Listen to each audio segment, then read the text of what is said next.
Bienvenidos a la clase de el virus de la rabia. Al finalizar esta clase esperamos que ustedes puedan explicar las características empíricas del virus de la rabia. Bueno, conozcamos cuál va a ser la agenda para esta presentación. Tenemos una introducción breve sobre lo que vamos a hablar en cuanto a rabia y el virus de la rabia específicamente, que es lo que nos corresponde dentro del aspecto microbiológico. Hablar sobre la virología, hablar sobre la replicación del virus de la rabia, todas las fases o etapas que lleva a cabo para poder replicarse dentro de las células, la parte de la patogenia, cómo sería el diagnóstico y finalmente sobre la tabla de actividades y recursos complementarios para esta clase. Comencemos entonces con la parte de la introducción. ¿Qué es la rabia? Bueno, lo podemos definir de diferentes formas dependiendo del criterio que estemos nosotros tomando. La rabia es una infección aguda del sistema nervioso central. Ciertamente, sí, porque son las células objetivo del virus. Son las células del sistema nervioso. Posteriormente después vamos a ver cómo llega hasta allá y cómo desde ahí se disemina hacia otras partes. Es una infección viral que resulta mortal, ciertamente. 9 de cada 10 casos de pacientes infectados con el virus de la rabia que manifiesten sintomatología, pues morirán. ¿Es una encefalitis viral? Sí, es una encefalitis porque causa una afección a nivel del sistema nervioso central y es de etiología viral. Así es que sí, es una encefalitis viral. ¿Es una virosis zoonótica? Sí, porque ya sabemos, es causada por un virus, es una virosis. ¿Es zoonótica? Sí, porque es una enfermedad que se transmite desde los animales hacia las personas. Entonces vamos a mencionar qué clase de animales son los que pueden acarrear el virus de la rabia y entonces poder pasar al humano. El más común es el perro y el gato por ser animales domésticos, pero que se podrían contaminar al tener contacto con animales salvajes o animales pues infectados con el virus. Animales pues no vacunados. Así que también sería una virosis zoonótica. Así que cada quien puede armar su concepto a partir de los diferentes elementos y criterios que decida tomar. El virus suele transmitirse al humano tradicionalmente a través de una mordedura de un animal infectado, un animal rabioso. Puede ser también a través de rasguño, que son menos probables, pero que también es posible. Y más adelante incluso vamos a hablar sobre las vías de transmisión aéreas, que son también menos probables, pero que pues puede pasar. Aunque el número de casos de rabia en los seres humanos es poco, pues en comparación a otras enfermedades zoonóticas, hay que aclarar que sí constituye un problema de salud pública, porque existen casos en casi todos los continentes, excepto en la Antártica. Entonces, América Latina es de los continentes que tiene más casos. Su reservorio pues son los animales. Y precisamente las acciones de salud pública van encaminadas hacia la vacunación de los animales. En cuanto a la taxonomía viral, el virus de la rabia pertenece a la familia de los Rhabdoviridae, que rhabdos significa bastón. Y eso hace alusión a la imagen o logo que vamos a estar utilizando para esta presentación, para que lo tengamos siempre presente en la esquina superior izquierda. Y es que tiene una forma de bala o de bastoncito, ¿ya? Entonces quiere decir uno de sus extremos redondeados y el otro no. Entonces le da la apariencia como de una bala. Y no se encuentra únicamente en los humanos el virus de la rabia, sino que también se encuentra afectando a otros mamíferos, como ya mencioné, perros, gatos, mapaches, etcétera, que los vamos a ver más adelante. También hay virus de la rabia o virus que pertenecen a la familia de los Rhabdoviridae, presentes en peces, aves e incluso en plantas. Esto es lo que estábamos mencionando sobre la familia de los Rhabdovirus. Tenemos que dentro de los Rhabdovirus está el vesiculovirus y ese se encuentra distribuido en el Caribe, afectando a ganado y a cerdos y caballos. La patología es aguda y autolimitante. El que nos interesa a nosotros, porque es del grupo donde se encuentra el virus de la rabia, es el lisavirus. Dentro de los lisavirus, pues ahí es donde está el virus de la rabia, y como ya mencionábamos, es distribución mundial, excepto en el continente antártico, donde no se han encontrado casos aún. Y afecta a muchos mamíferos, incluyendo pues al ser humano. La patología es lenta, progresiva y mortal. Ya vamos a hablar sobre la patogenia o patología de la enfermedad. Como mencionamos también hace un momento, hay raptovirus que afectan a los vegetales, y otros raptovirus, pero que para nosotros de importancia va a ser el lisavirus, porque es donde se encuentra el virus de la rabia, que causa afecciones a los seres humanos y por ende es de nuestro interés. En la parte izquierda están viendo una representación gráfica del virus de la rabia, y lo vamos a tener siempre presente porque precisamente al estar dentro del componente microbiológico, lo que nos interesa hablar es sobre, pues, por ejemplo, esta proteína Spike, la glicoproteína G, que va a ser la que le va a permitir unirse al receptor de las células para poder iniciar el ciclo de replicación viral. Y así sucesivamente, pues cada una de estas proteínas las vamos a desarrollar en esta clase.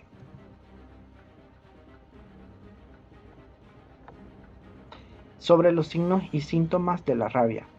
Ojo que aclarar que la rabia va a dividirse en 3 fases. Ya lo vamos a ver.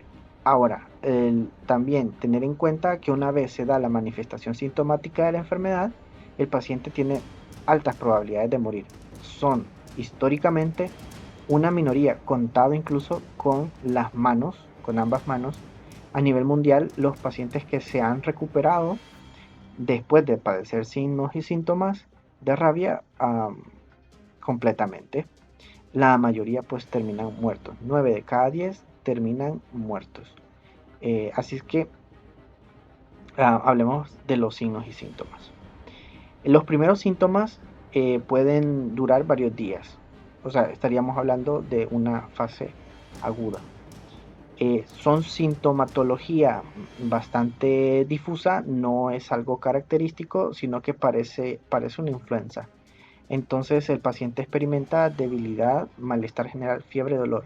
Por cierto, en este momento les hago énfasis también en que vean los videos que les he dejado como recursos complementarios al final de esta presentación. Porque ahí hay videos de pacientes reales con rabia. Y entonces ahí el mismo paciente cuenta o narra sobre lo que está experimentando. Sigamos. También puede provocar malestar o sensación de picazón en el sitio de la mordedura, que básicamente esto va a ser para nosotros importante desde el principio. Donde se genere la lesión y el tipo de agravamiento o severidad de la lesión va a ser para nosotros importante, y lo vamos a ver más adelante sobre cómo factores que intervienen para que se produzca la infección de una manera más rápida o no, como elementos que determinan qué tan rápido puede llegar el virus hacia el sistema nervioso central, que es el objetivo de él. Evoluciona en pocos días a síntomas agudos de disfunción cerebral. Es decir, cuando ya llega al sistema nervioso central, el paciente comienza a experimentar ansiedad, confusión y agitación. Luego, a medida que se va avanzando con los problemas cerebrales, o sea, ya el compromiso del sistema nervioso central, el paciente empieza a agravar aún más.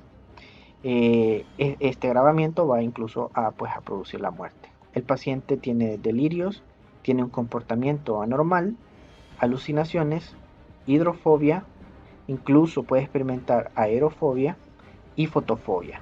O sea, experimenta 3 fobias: hidrofobia, fotofobia, que es el miedo a la luz; la hidrofobia es el temor al agua; y aerofobia, que es el temor al aire. Vuelvo a repetirles, vean los videos que les he dejado en los recursos complementarios, porque aquí se evidencian estas 3 fobias. Aquí en esos videos se pueden evidenciar incluso los delirios y los comportamientos anormales que experimentan los pacientes.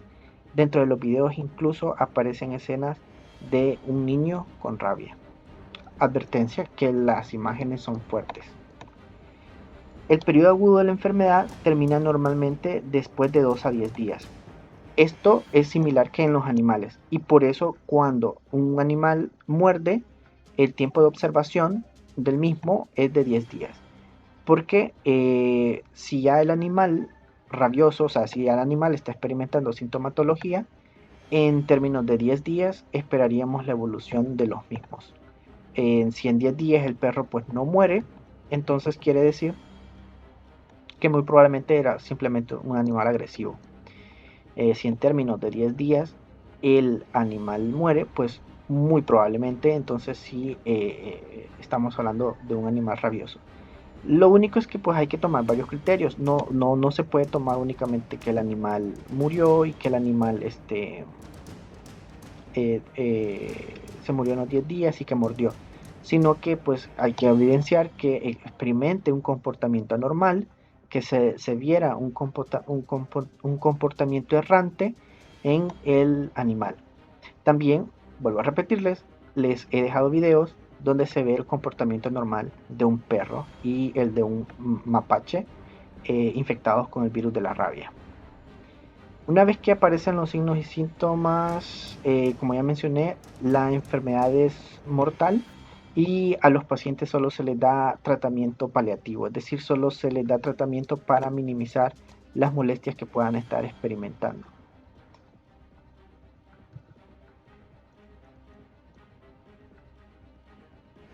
Sobre la virología, tienen en la parte derecha una micrografía electrónica del virus de la rabia para que vean y evidencien de manera real cuál es la morfología del virus. Tiene una forma de bastón, por eso forma parte de la familia Rhabdoviridae, y tiene uno de los lados más, más doblado, y eso es lo que le da la apariencia como si fuera de una bala. Es un virus RNA con envoltura. Ojo, que desde el momento en que decimos que tiene envoltura, estamos refiriéndonos a que es un virus que roba parte de la membrana plasmática de la célula infectada. Pertenece al género Lysavirus. Ya vimos la tabla donde ciertamente dentro de la familia Rhabdoviridae hay más virus, pero específicamente dentro del Lysavirus es donde se encuentra clasificado el virus de la rabia, que afecta a mamíferos incluyendo pues a los humanos. Los rhabdovirus son virus simples que solamente codifican 5 proteínas. Esta característica aplica para el virus de la rabia, para el Lysavirus. Ya vamos a ver cuáles son esas 5 proteínas que se codifican en su material genético. Tienen una envoltura en forma de bala, como ya lo habíamos mencionado, y como ustedes pueden ver, pues son más largos que anchos, según sus dimensiones, dándole pues esa apariencia de bastón o bala. Aquí tenemos otra micrografía también electrónica, donde ustedes también pueden evidenciar muy claramente la parte de las espículas o spikes o la glicoproteína G, que es lo que estamos viendo aquí, la proteína G. Y a su vez pues también pueden ver la proteína matriz o la proteína M. Ya vamos a empezar a hablar sobre cada una de las proteínas. Entonces, pero creo que queda más que claro y obvio que la morfología es bastante característica y llamativa, sin miedo a perderse con otro virus. En esta diapositiva ustedes pueden ver entonces las proteínas de las que hemos estado mencionando, que son las que codifica el material genético de Lysavirus, ya, o el virus de la rabia. Lo podemos llamar Lysavirus porque pues dentro de este género solo se encuentra el virus de la rabia, o podemos llamarle pues virus de la rabia. Ya habíamos hablado las proteínas spikes o las proteínas que podemos observar en la superficie viral son glicoproteínas, o sea, son proteínas unidas a azúcares que están pues en forma de espinas distribuidas alrededor del virus. Tenemos una proteína matriz pues que envuelve todo, envuelve a la nucleoproteína, digámoslo así, el corazón, el core del virus.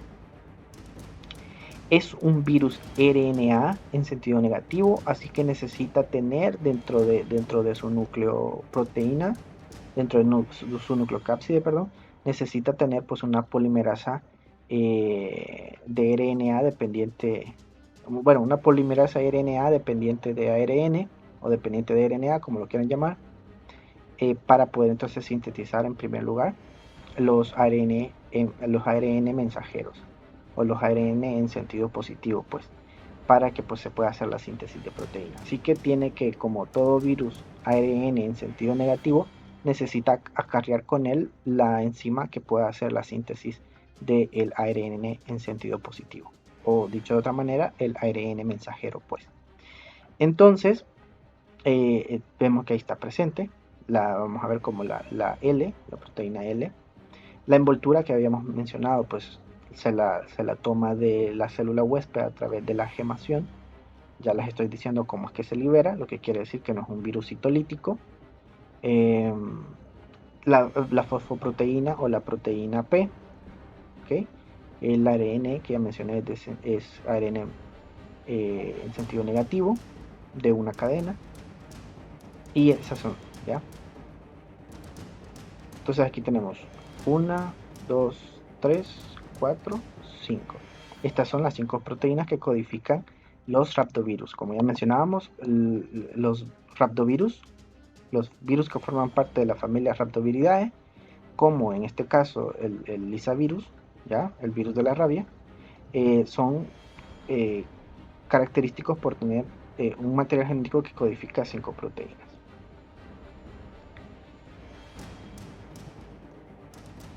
Bueno, hablemos un poquito más acerca de las características de cada una de estas proteínas. Como veníamos mencionando, la proteína G, que ya la vieron, es la que forma los spikes, las espinas alrededor del virus de la rabia. Es una proteína, es una glicoproteína de superficie. Hay cerca de 1200 proteínas G. Estos están en trímeros, así que se convierten en 400 trímeros. Se refiere a 3 estructuras que forman a la proteína en sí. Es una proteína transmembrana, quiere decir pues que viene desde la parte interna del virus en su estructura y termina hasta en la parte superior. A eso se refieren cuando se llaman proteínas transmembrana, es decir, tienen una participación tanto o una parte de ella, de la proteína, tanto en la parte interna como en la parte externa. Eso significa proteína transmembrana. Lo veíamos en la clase 1. Se fija a los receptores celulares. Esta es entonces el ligando que se va a unir a los receptores de la célula diana. Y también, por ser una proteína de superficie, es una proteína que va a servir como sitio de unión o anclaje para los anticuerpos neutralizantes en la inmunidad humoral. La penetración del virus al citoplasma toma lugar por una vía endocítica, es decir, esta proteína, esta glicoproteína, es la que se va a poder unir al receptor celular para iniciar un proceso de endocitosis mediada por receptor y de esa manera entonces permitir la entrada del virus a la célula huésped. Esto es porque el trímero de la proteína G sufre un cambio de conformación a un pH de 6.1 que lo hace más estable y probablemente permite que una región hidrofóbica de la molécula sea expuesta.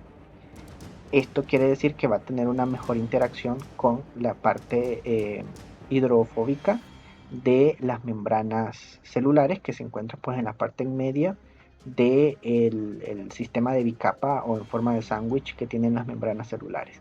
O sea que el hecho del cambio de la conformación de la proteína G dependiente del pH va a permitirle pues de alguna manera poder generar una evaginación dentro de la misma membrana y finalmente pues permitirle el paso a la partícula viral a través de la membrana. La proteína M o matriz, que ojo, por ejemplo ya en otros virus ustedes con la tarea vieron que hay virus que presentan esto de la proteína M, que significa proteína matriz, pues, y pues se refiere casi siempre a lo mismo. Es una proteína periférica de membrana originalmente, de ahí viene el nombre, que parece bordear la superficie interna de la membrana viral, aunque esto sigue pues un tanto en controversia. Puede actuar como un puente entre la membrana o la proteína G y la nucleocápside. O sea, es una especie de membrana intermedia entre la parte externa, que sería la constituida por la proteína G, y la nucleocápside del virus, o sea, la parte interna o núcleo o core del virus. Ahora sí, la nucleocápside, que pues en todos los virus ya sabemos, es la proteína que envuelve o delimita al material genético viral. Este es pues el núcleo de la ribonucleoproteína infecciosa, o sea, es lo que envuelve al material genético, que en este caso es ARN viral. Tiene una estructura helicoidal que descansa sobre la membrana. Esto es precisamente una de las características del virus de la rabia, sobre esta estructura en forma helicoidal, ¿ya? Esto también pues lo hemos visto ya en cuanto a la virología clínica, sobre clasificar a los virus en virus helicoidales o icosaédricos. Y bueno, la tercera clasificación es virus complejos. Recuerden que los virus, por su nucleocápside, se clasifican en tres, en forma general, en tres. En complejos, que no calzan ni dentro de los icosaédricos ni dentro de los helicoidales. Bueno, pues el isavirus, el virus de la rabia, cae dentro de los helicoidales. ¿Por qué? Porque tiene una nucleocápside helicoidal. Y tiene también una apariencia estriada. Ya vamos a ver imágenes acerca de esto. La proteína N, o la nucleoproteína. Esta es la principal proteína estructural y cubre el genoma del ARN. Protege al genoma precisamente de las nucleasas, es decir, de enzimas que puedan degradar la información genética, y mantiene su conformación de tal forma que le permite la transcripción. La proteína L, que viene de large, ya de larga, y la proteína no estructural, ¿ya?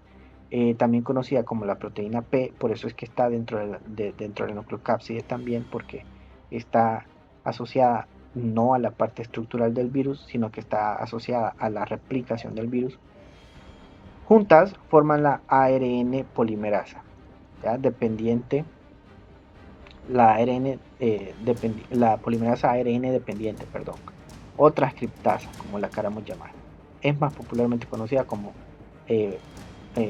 ARN polimerasa dependiente de ARN.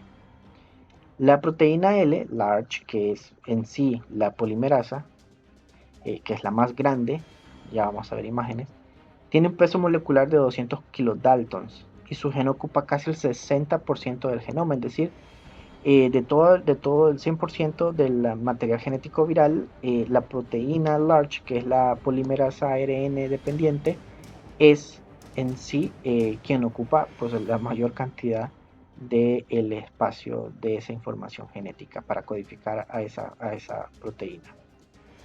Y comencemos a hablar ahora sobre la parte de la replicación y pues la interacción que tiene con estas proteínas. Y ya después vamos a hablar específicamente sobre pues la replicación del virus de la rabia. Primero, pues obviamente, como todo proceso de replicación, pues inicia a partir de la adherencia o anclaje del virus sobre una célula diana. Entonces el virus de la rabia se adhiere a las células a través de sus proyecciones de la glicoproteína o glucoproteína G, como la queramos llamar. El receptor es acetilcolina nicotínico, esto a nivel periférico, es decir, a nivel de la musculatura o nervios periféricos, a donde entra el virus por la mordedura o el rasguño. ¿Okay? Ahí el receptor sería, vuelvo a repetir, acetilcolina nicotínico. Ojo, ya, a nivel periférico.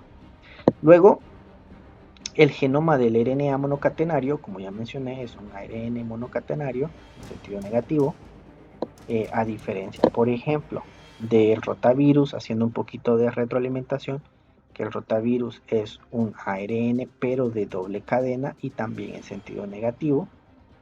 Es transcrito, este material genético es transcrito precisamente por la RNA polimerasa dependiente, ya que viene dentro de la nucleocápside, como ya lo vimos, viene ahí adentro, o la proteína L. ¿ya? La plantilla para la transcripción es el RNA en la forma de ribonucleoproteína, envuelta en la proteína N que contiene la transcriptasa viral.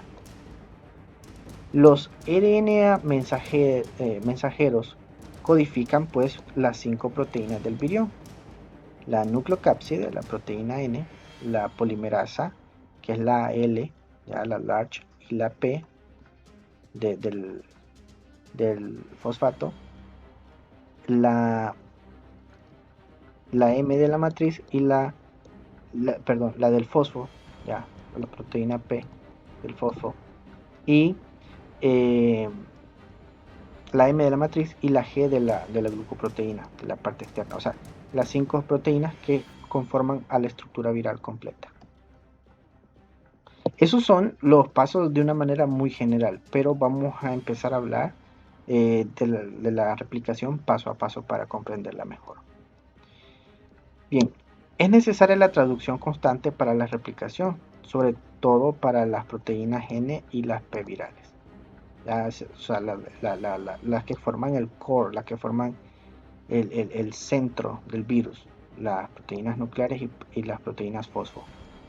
El RNA genómico recién replicado se asocia a la transcriptasa y a la nucleoproteína, o sea, a la proteína L y a la proteína N del virus para formar los núcleos de ribonucleoproteínas en el citoplasma. Las partículas adquieren una envoltura mediante la gemación a través de la membrana plasmática, ya vamos a ver imágenes sobre esto, y la proteína de la matriz viral forma una capa en el lado interno de la envoltura, en tanto que la glucoproteína viral se encuentra en la capa externa y forman las proyecciones externas. ¿De qué estamos hablando? Estamos hablando de esto. Esto que estaba ya escrito es esto, y lo vamos a ir desglosando poco a poco para que pueda ser comprendido. Como ya habíamos mencionado en la clase sobre el ciclo viral, las etapas del ciclo de replicación viral son en esencia las mismas, ¿ya? Lo que pasa es que cada virus va a tener ciertos aspectos un tanto distintos o característicos. Entonces, por eso es que cuando estamos hablando sobre la parte de virología en cuanto a las enfermedades de importancia médica, pues tenemos que aclarar sobre la parte de la replicación de dicho virus, del virus que estemos hablando en ese momento. Bien, esta sería la forma de replicación pues, del virus, y si ustedes se fijan, yo hice énfasis en aclarar sobre el receptor cuando se estaba dando, por ejemplo, la incorporación del virus a una célula periférica, muscular o del sistema nervioso periférico, y mencionábamos que iba a ser un receptor distinto. Allá en aquel caso hablábamos sobre acetilcolina nicotínico, ¿ya? Acetilcolina nicotínico. Ahora, ya hablando sobre las células del sistema nervioso, vamos a hablar del receptor fosfatidilserina, ¿ya? Que es en sí hacia donde se dirige el virus. El virus anda buscando precisamente las células del sistema nervioso, ¿ya? Entonces, vamos a hablar que el receptor es el fosfatidilserina. A nivel del sistema nervioso sería fosfatidilserina, ¿ok? A nivel periférico, hablando sobre musculatura, por ejemplo, donde mordió, donde rasguñó y entró el virus, pues sería acetil nicotínico, ¿ya? Bueno, entonces siempre el ligando va a ser la glicoproteína G, siempre. Se va entonces a unir la proteína G al receptor fosfatidilserina, y pues como ya hablamos, hay un cambio de conformación dependiente de pH con la proteína, y esto lo hace más afín a el espacio de la membrana hidrofóbico, permitiendo entonces una especie de vaginación de la membrana citoplasmática de la célula y permitiendo entonces la entrada por endocitosis de el virus. Bien, como ustedes pueden ver, se da una fusión con el endosoma, es decir, un cuerpo que se forma en el interior de la célula, un endosoma. Luego, lo que vemos es una desenvoltura, es decir, se libera la información genética viral del endosoma. ¿Ok? Se libera. ¿Qué sigue? Bueno, lo primero que sigue es que participe la polimerasa o proteína L, como lo queramos llamar, la polimerasa dependiente de ARN, que empiece eh, a, a convertirse. Como está en sentido negativo, necesita que se convierta a sentido positivo para que se formen los ARN mensajeros. Y ahora sí, una vez tenemos los ARN mensajeros, entonces aprovechar la maquinaria de síntesis proteica de la célula infectada, es decir, ocupar sus ribosomas para empezar a producir las proteínas virales. La secuencia de las proteínas virales es esta que ustedes están observando acá. O sea, primero se hace la transcripción de las proteínas N, P, M, G, L. Ahora bien, igual aprovechando o robando la maquinaria de la célula infectada, van a haber proteínas que hacen transporte vesicular, es decir, tienen que pasar por el aparato de Golgi y luego van a ser liberadas en vesículas y se van a incorporar a la membrana de la célula. ¿Ok? Ahora, pero antes de eso, también, pues aquí solo hemos sintetizado, o aquí el virus solo ha sintetizado las proteínas virales, ¿ok? Las 5 proteínas virales. Muy bien. Pero lo que tengo ahorita es un ARN mensajero, pero el virus está compuesto por ARN en sentido negativo. Entonces lo que sigue es que también se haga la conversión de este ARN mensajero nuevamente a ARN en sentido negativo para constituir el material genético viral. Y ahora sí, ya teniendo entonces el material genético viral y teniendo las proteínas virales, sigue la fase que sigue pues en todos los virus, el ensamblaje, es decir, armar el virus uniendo la información genética viral más uniendo las proteínas virales. Ahora, lo que sí es que el virus de la rabia, como ya mencioné, la proteína M y la G se han ido a situar hacia la membrana de la célula infectada, y como ustedes pueden observar aquí en la parte 8-9, lo que se evidencia es que se da un ensamblaje dentro del, no dentro, en la cara interna de el virus, perdón, en la cara interna de la membrana de la célula infectada, ¿ok? Y eso va a permitir que el virus salga por gemación, es decir, formando una pequeña yema, formando un pequeño brote, pues.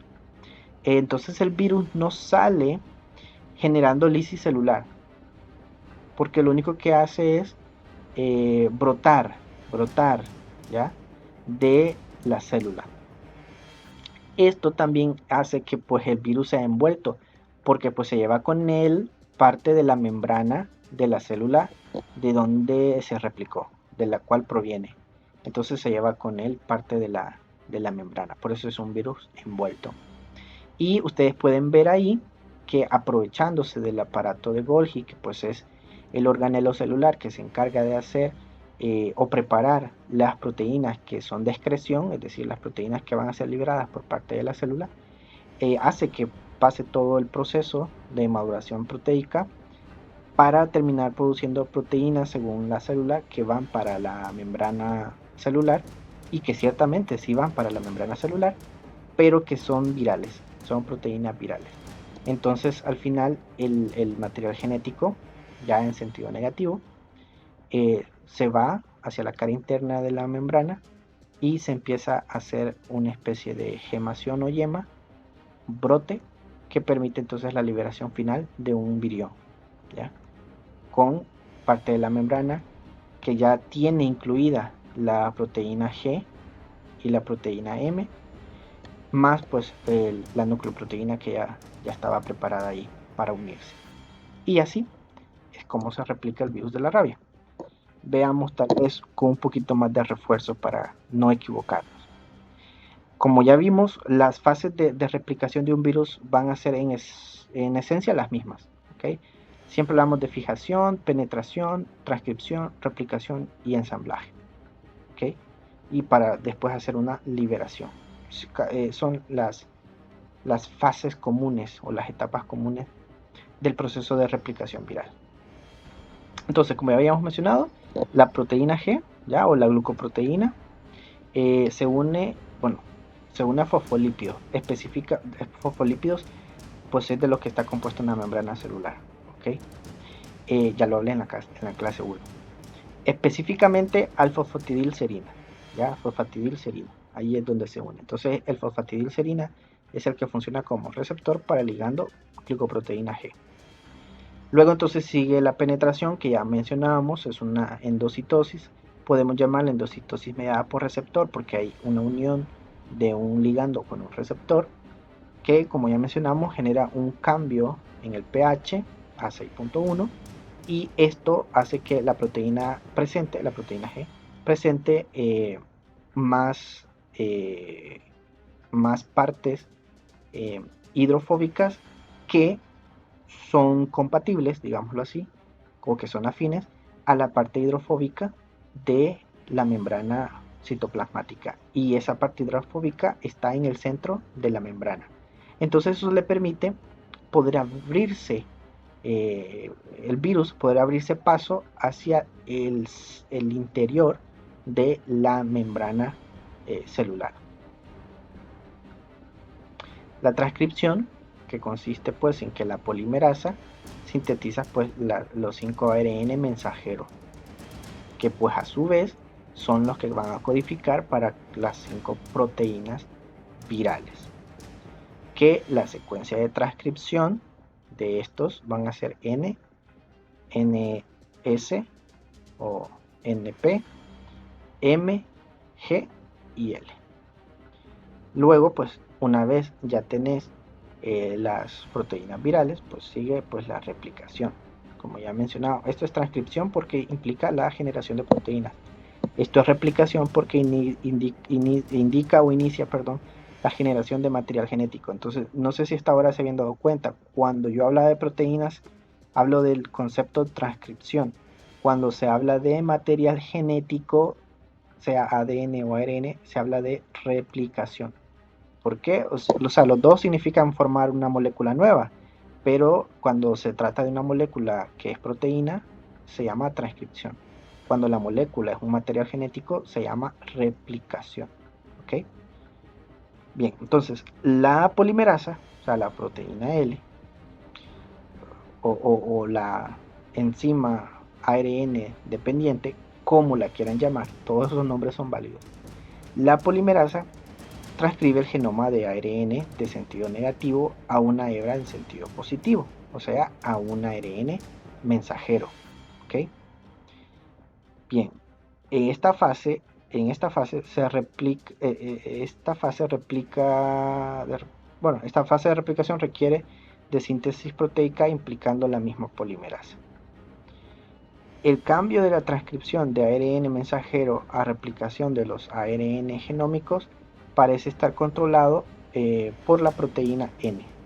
¿Ya? La proteína N es la que regula entonces aparentemente la transcripción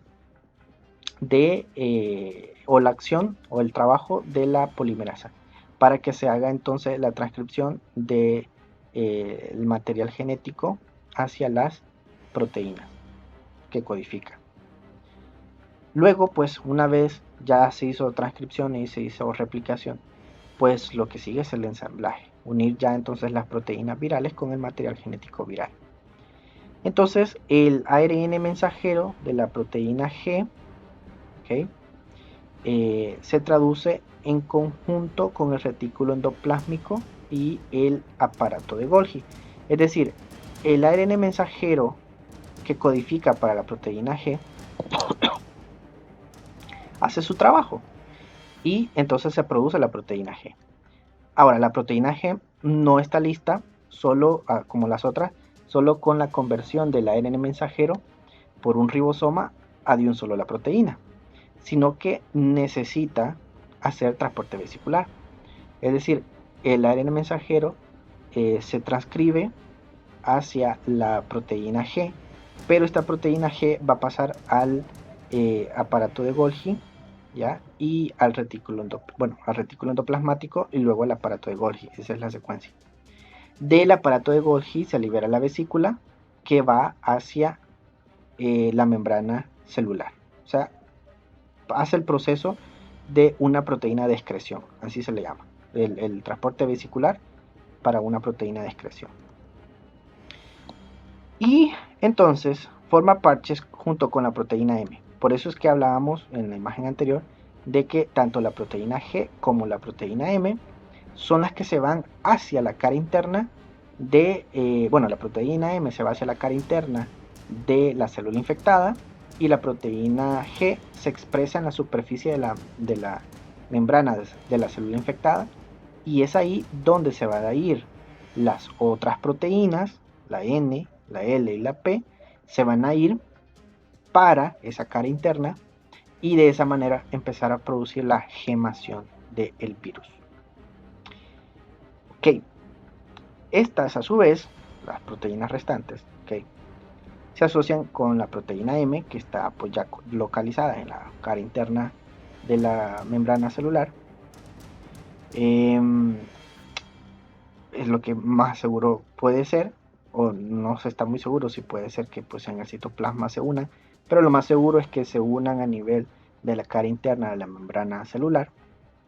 Y la interacción entre la nucleocápside, que pues son estas proteínas, ¿ya?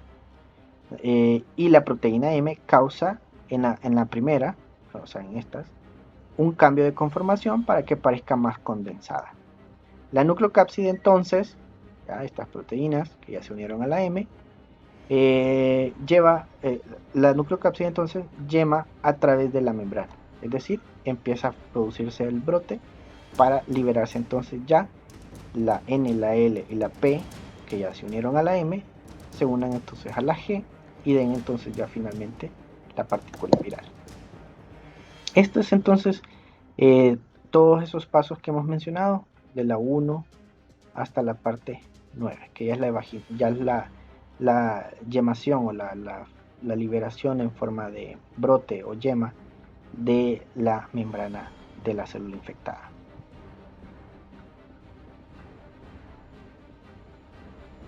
Bien, pasemos a otro aspecto, a la patogenia.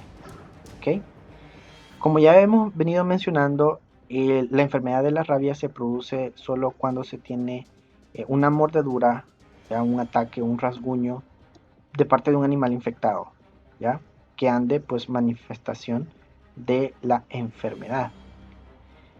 Luego también hemos mencionado así de manera escueta de que también sí se ha reportado, pero es bien bajo, los casos en los que se puede dar una transmisión por vía aérea en el caso de las cuevas en donde habitan murciélagos y que estos podrían estar infectados.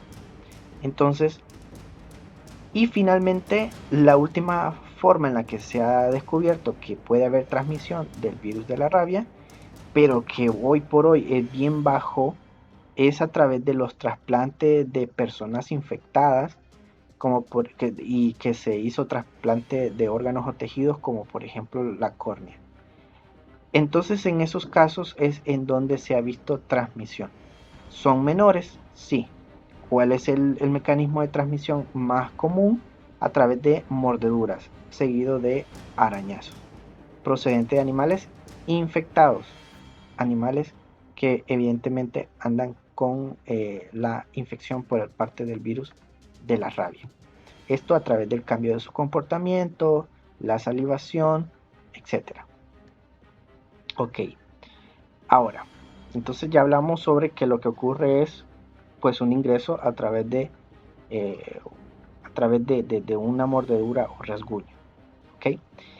En el sitio de inoculación va a iniciar la replicación viral. Ya lo habíamos mencionado. Ok, pero el virus va a buscar ascender hasta el sistema nervioso central.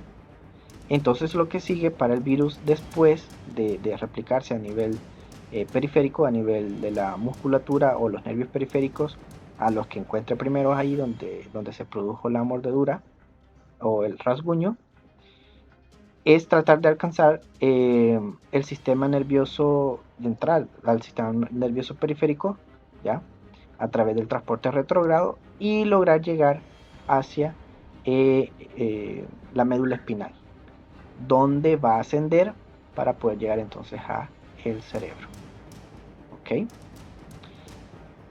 Bien, podríamos entonces llamar, después vamos a verlo en otra imagen, podríamos aquí llamar que en esta parte de acá, tanto aquí como acá, estaríamos hablando tal vez de la fase prodrómica, donde vamos a ver sintomatología. Aquí pues tendría que haberse el periodo de incubación, o la fase de incubación, luego la fase prodrómica, y aquí es donde ya tendríamos la fase neurológica, que son las tres fases de la infección por el virus de la rabia. Una vez pues ya llegó al sistema nervioso central, desde aquí el virus se va a dirigir hacia otros órganos, ¿ya? Y tejidos. Y es aquí por eso donde se puede dar, en el caso de pacientes infectados con el virus de la rabia, se puede dar que con el trasplante de órganos se transmita hacia otras personas. Pero pues obviamente hoy con las pruebas que se les hacen a los donantes de órganos antes de hacer el trasplante de los mismos, pues se ha evitado esta situación. Y también, como aquí es donde se transmite hacia las glándulas salivales, cuando ya nosotros vemos un animal que ya anda con la sintomatología de la rabia, o sea, ya está en fase neurológica y ya está apareciendo el virus en la saliva, entonces estaríamos hablando de la fase última de la enfermedad. Así es que ya las posibilidades de sobrevivencia son prácticamente nulas, ¿ya? Entonces, esto es lo que ocurre. Más adelante vamos a hablar sobre la parte de las fases, ¿ya? Pero en esencia, ok, esto es lo que pasa. Esto es lo que está ocurriendo con el virus de la rabia. Entra a través de una mordedura, en la mordedura en la saliva del animal, ya lo expliqué aquí, en la saliva del animal estaba el virus entra, ya, a través de los receptores acetilnicotínicos, luego busca a través de los axones neuronales, busca desde el sistema nervioso periférico, busca llegar al sistema nervioso central por un transporte retrógrado, ¿ya? Y del sistema nervioso central, una vez llegó a médula espinal, ya es sistema nervioso central, va a ascender hasta las estructuras cerebrales. Y desde el cerebro, pues va a como a descender, entre comillas, pero no desciende, sino que están cercanos, ¿ya? Va a pasar hacia otras estructuras y órganos, ¿ya? Incluyendo la parte de la saliva. Esto es lo que estaba hablando sobre las fases de la rabia. Son tres fases: la fase de incubación, la fase prodrómica o pródromo y la fase neurológica. ¿Okay? La fase de incubación, como toda incubación, como su nombre lo indica, pues es la fase en la que aparentemente no hay infección. No hay ni signos ni síntomas. Entonces el virus se fija a las células nerviosas o musculares a través del sitio de inoculación donde se dio la mordida o el rasguño, y busca los receptores nicotínicos de acetilcolina, ¿ya? Eh, se une obviamente a las células a través de estos receptores, siempre utilizando la glicoproteína G, y pues se replica, ¿ya? Se replica. Este tiempo va a ser variado, o sea, más adelante vamos a hablar sobre cuáles son los elementos que afectan para que se dé un periodo de incubación más largo o más corto. Pero este tiempo va a ser variado y se refiere, la fase de incubación se refiere a la fase en la que no hay experimentación de signos y síntomas por parte del virus, y es el ciclo, o es la fase, perdón, en la que se está replicando, ¿ya? Bien, sigue entonces después la fase de pródromo, y como su nombre lo indica, la fase prodrómica se refiere a la primera sintomatología que presenta una enfermedad. Esa es la definición de fase prodrómica. Entonces aquí vienes a hacer lo mismo. El virus se mueve a lo largo de los axones del sistema nervioso central usando el transporte retrógrado. Pueden buscar, si ustedes gustan, en Google a qué se refiere el transporte retrógrado para poder ampliar esta información. Incluso hay imágenes. El virus llega entonces a los ganglios de la raíz dorsal y a la médula espinal. Desde aquí se da la diseminación hacia el cerebro, como ya venía mencionando. Ahora, la infección cerebral conlleva la encefalitis y la degeneración neuronal. Ojo con esto, aunque en cualquier otro sitio el virus no causa efectos citopáticos. Es lo que ya veníamos mencionando, bueno, desde la fase de replicación, cuando estábamos hablando de la parte de la replicación viral. El virus no es citolítico, se libera por una formación de un brote o una yema. Entonces realmente lo que eso permite que la infección sea sostenida porque las células siguen habilitadas para poder seguir replicándose. Pero a nivel del sistema nervioso central sí se ha evidenciado que sí causa deterioro del tejido. Ahí sí. Y aparentemente solo es a nivel del sistema nervioso central donde el virus sí causa un deterioro tisular. Luego sigue la fase neurológica. ¿Okay?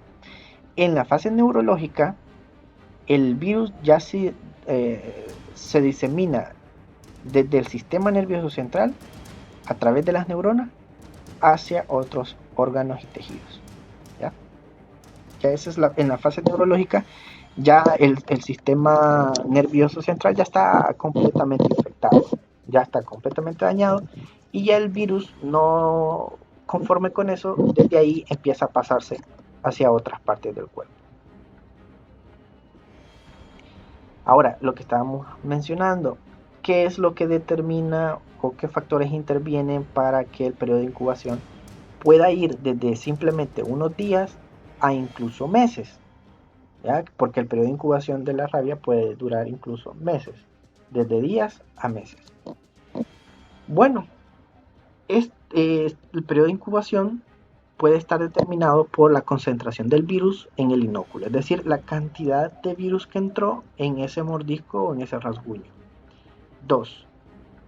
El virus busca el sistema nervioso central. Entonces, no es lo mismo que la mordida o el rasguño haya sido en la pierna, en el tobillo, a que haya sido en la cara.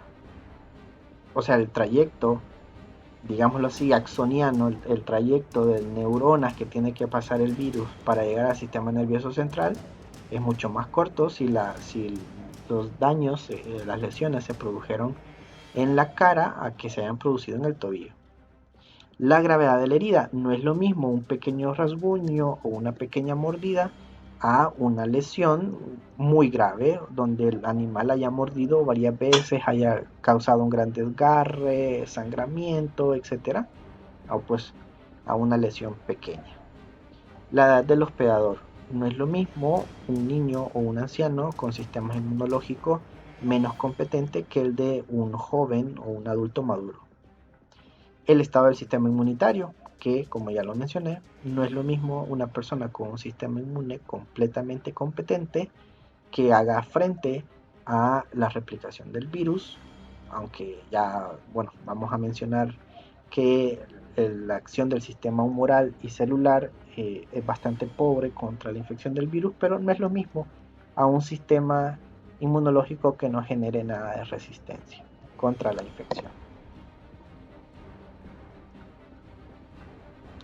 Al contrario que otros síndromes de encefalitis vírica, la rabia es mínimamente citolítica, como ya habíamos mencionado, y rara vez origina lesiones inflamatorias. Las proteínas víricas, ojo, esto sí, inhiben la apoptosis, es decir, evitan que la misma célula programe su muerte una vez que se dé cuenta que está siendo utilizada. E incluso tiene una afección en contra de los interferón, lo que quiere decir que está interviniendo en la acción inmunológica que pueda tener el sistema inmune contra él. Los anticuerpos neutralizantes no aparecen hasta que el cuadro clínico se encuentra bien acentuado, lo que quiere decir que ya estaríamos en fase prodrómica o en fase neurológica, donde las posibilidades de que el paciente sobreviva son muy pero muy bajas. Se liberan muy pequeñas cantidades de antígeno y es probable que la infección se mantenga oculta al sistema inmunológico, y por eso la respuesta inmunológica es tan tardía.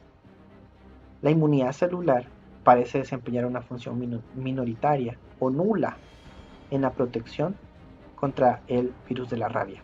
Por eso venía mencionando desde el principio de que la participación del sistema humoral en la formación de anticuerpos y del sistema celular en el combate a las células infectadas es muy pobre.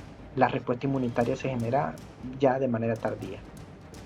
Los anticuerpos pueden impedir la diseminación del virus hacia el sistema nervioso central y el cerebro cuando se han administrado durante el periodo de incubación. Es decir, si la persona es agredida, es mordida o arañada por un animal rabioso, pero esta persona se atiende la herida y luego recibe la inmunización para el virus de la rabia, se encuentra en ese momento en el periodo de incubación. Así que si se hace durante el periodo de incubación, es decir, todavía no hay sintomatología, porque la sintomatología comienza con la fase prodrómica, entonces el paciente tiene altísimas probabilidades de sobrevivir a la infección, que no pase a mayores.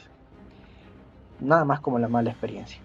Habitualmente el periodo de incubación es lo suficientemente largo para permitir la generación de una respuesta protectora y terapéutica con los anticuerpos. Por ejemplo, utilizar la inmunización activa a través de la vacuna o se puede utilizar incluso la inmunización pasiva a través de la inmunoglobulina antirrábica.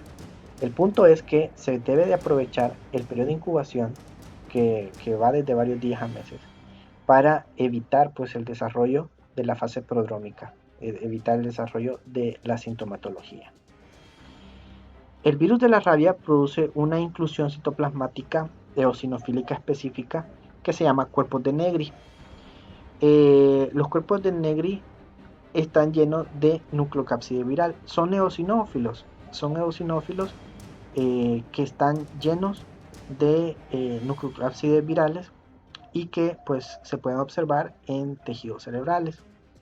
Lo que pasa es que la presencia de estas inclusiones, si bien es cierta, es considerada patognomónica de la rabia, es decir, una vez se observan, se puede decir a ciencia cierta que hay infección por el virus de la rabia, pero no se observa en por lo menos 20% de los casos. Por lo tanto, la ausencia de los cuerpos de Negri no descarta realmente la rabia, ¿ya? Entonces, sí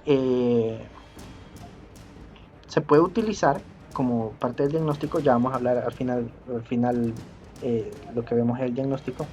Se puede utilizar, es patognomónico, es decir, solo se presenta con rabia y por eso cierra el diagnóstico al identificarlo, pero el punto es que no siempre se logran identificar, entonces no se puede descartar realmente. No se puede descartar porque no se ven los cuerpos de Negri que la persona, o bueno, de donde procede la muestra, que no tiene rabia. Entonces, hay otras pruebas que son más útiles para poderlo hacer, ¿ya? Si bien es cierto, el cuerpo de Negri es una, pero hay otras que se pueden utilizar mejor, como por ejemplo la serología, es decir, la búsqueda de anticuerpos en suero del paciente o en líquido cefalorraquídeo. Recuerden que pues el líquido cefalorraquídeo es el líquido que baña a todo el sistema nervioso central, entonces ahí podemos encontrar los anticuerpos contra el virus. También se puede utilizar la determinación antigénica a través de inmunofluorescencia, utilizando biopsias de tejido y poder evidenciar entonces a través de la inmunofluorescencia la presencia o no de los antígenos. También se puede utilizar la reacción en cadena de polimerasa de transcripción inversa para identificar pues al ARN viral y pues de esa manera hacer el diagnóstico.